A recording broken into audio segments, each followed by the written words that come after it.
नमस्कार दोस्तों। आज का जो वीडियो है वो मेरे लिए भी एक आई ओपनर है, आंखें खोलने वाला है।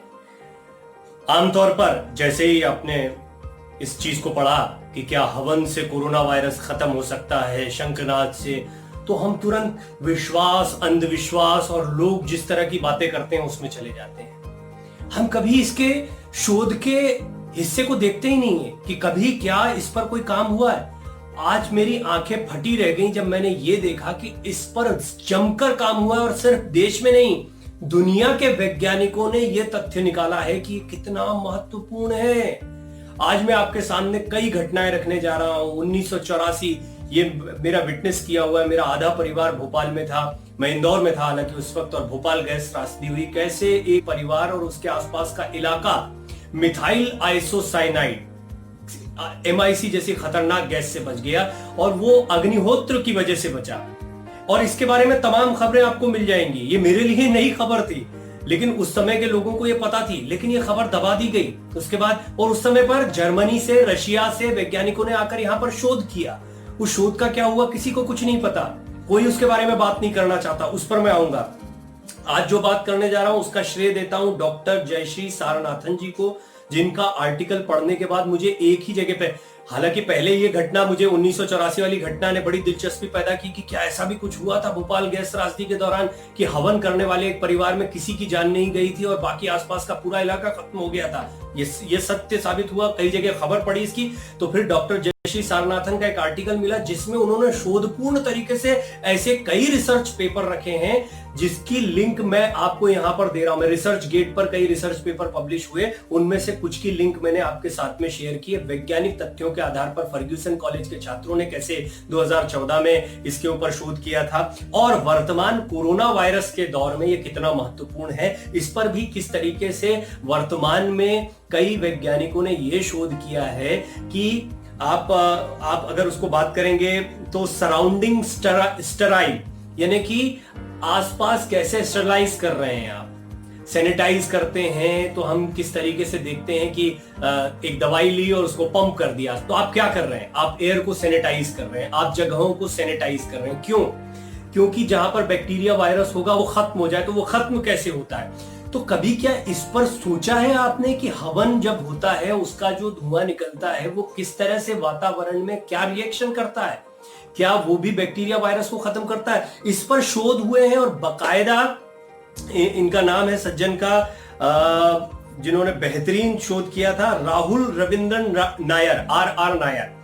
RR नायर ने जो शोध किया उसमें 9 तरह के कंपाउंड ग्रेन्स उन्होंने लिए, अनाज लिए, 9 तरह के अनाज जो कि हवन में हमारे यहाँ पर यूज होते हैं। कई हवन कुंड में हमारे यहाँ 9 तरह के अनाज यूज, उनसे 17 तरह के कंपाउंड्स क्रिएट हुए। 17 तरह के कंपाउंड्स, उसकी तस्वीर भी मैं अभी आपके सामने रख रहा हूं और आर्टिकल का लिंक मैंने साथ में रख दिया ताकि आपको डिटेल में दिलचस्पी है तो इसके साइंटिफिक पहलुओं को और गहराई से जांच ले। कौन कौन से केमिकल्स या अल्कोहलिक केमिकल्स, ठीक जैसा हैंड सैनिटाइजर 60% अल्कोहल बेस्ड होता है, उसमें जो कंपाउंड्स होते हैं, जो केमिकल्स होते हैं, वही केमिकल्स एयर में किस तरह से इन 9 तरह के अनाज का इस्तेमाल करके निकले, ये RR नायर के शोध ने बताया। उन्होंने बकायदा इस पर रिसर्च पेपर रखा, उसकी जानकारी भी मैं रख रहा हूं, और क्या क्या कंपाउंड निकले थे वो भी मैं आपको बता रहा हूं।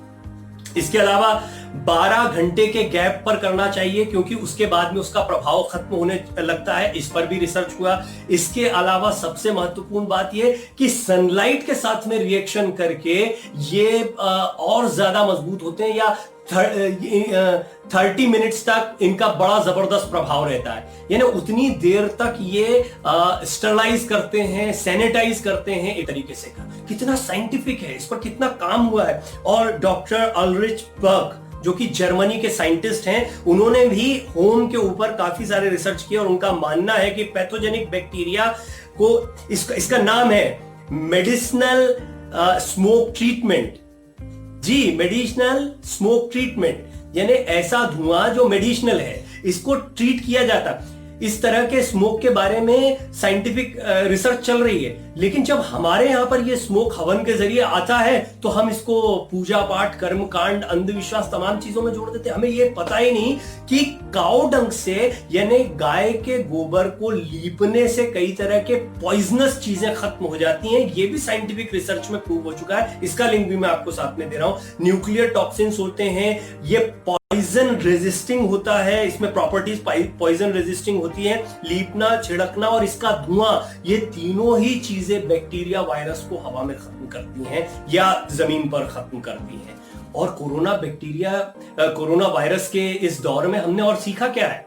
हम अपनी जमीन को साफ कर रहे हैं, अपने हाथों को लगातार साफ कर रहे हैं। और एक और दिलचस्प रिसर्च है, हाथों को साफ करने से याद है कि साबुन जिस तरह से बैक्टीरिया के प्रोटीन वॉल को, इंटीग्रल मेम्ब्रेन प्रोटीन, इसको बनने से रोकता है या तोड़ता है, उसी ये मेम्ब्रेन डैमेज हो जाए तो फिर वायरस जो है वो आगे नहीं बढ़ सकता है। तो इस वायरस को तोड़ने में ये धुआं कारगर होता है, इस इंटीग्रल मेम्ब्रेन प्रोटीन वॉल को तोड़ने में। प्रोटेक्टिव प्रोटीन लेयर इसको कहते हैं।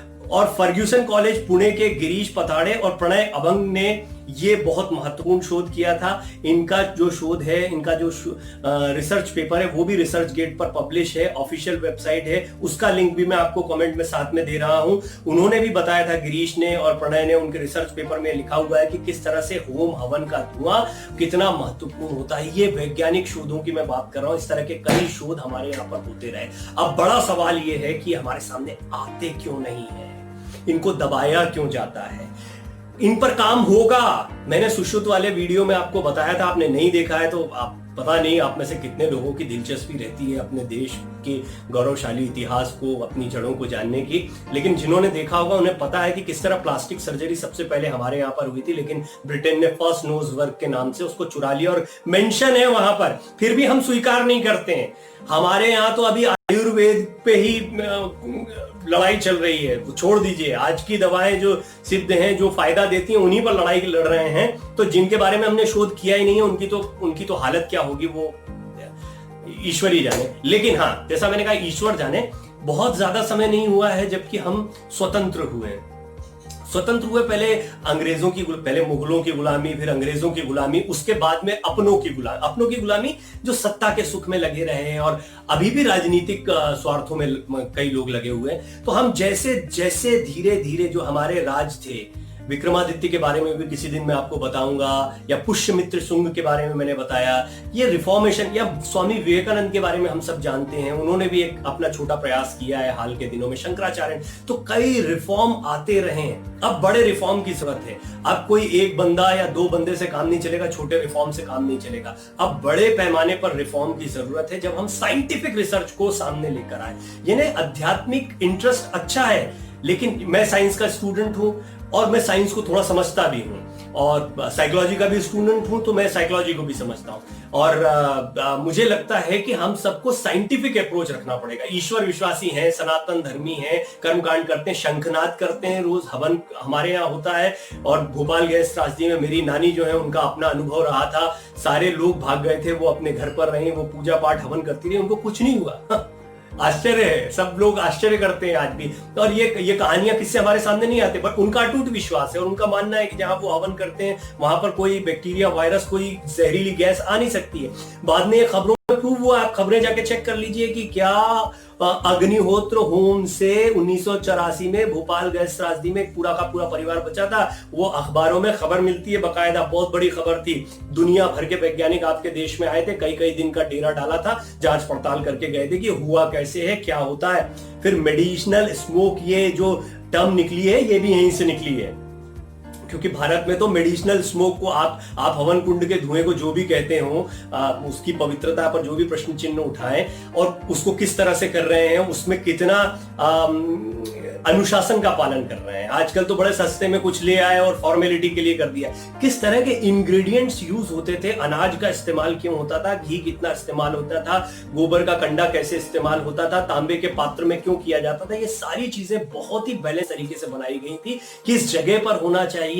मतलब कुल मिलाकर ये कि इससे ज्यादा साइंटिफिक, जिसमें मैथमेटिक्स, बायोलॉजी, केमिस्ट्री सबका इस्तेमाल हुआ हो, कोई चीज नहीं हो सकती। और ये सचमुच में, जैसा मैंने कहा, मेरे लिए भी एक आय ओपनर और था। मैं उम्मीद करता हूं कुछ जानकारियां आपको मिली होगी। इस पर शोध करिए, शोध करिए, शोध करिए। आप विज्ञान के स्टूडेंट हैं, आप चैलेंज करते इस बात को, बहुत अच्छा है, कोई बुराई नहीं है। आप चैलेंज करिए, लेकिन शोध करके चैलेंज करिए। आप बताइए कि इस तरह की चीजें नहीं हो रही है, मेडिसिनल स्मोक जैसी कोई चीज, या जो रिसर्च पेपर पब्लिश किए गए हैं उन पर क्वेश्चन करिए और ज्यादा बेहतर रिसर्च करके दिखाएं। और मैं दावा करता हूं कि आप एक कदम और आगे बढ़ेंगे। आप इस बात को सिद्ध करेंगे कि हमारी जितनी परंपराएं रही हैं उनमें बहुत ही वैज्ञानिक विश्लेषण हर चीज का किया गया, या वो विज्ञान से भरपूर रही है। उम्मीद करता हूं ये वीडियो आपको पसंद आएगा और आपका कुछ ज्ञान वर्धन करेगा। बहुत बहुत धन्यवाद इतना स्नेह देने के लिए, प्रेम से सुनने के लिए।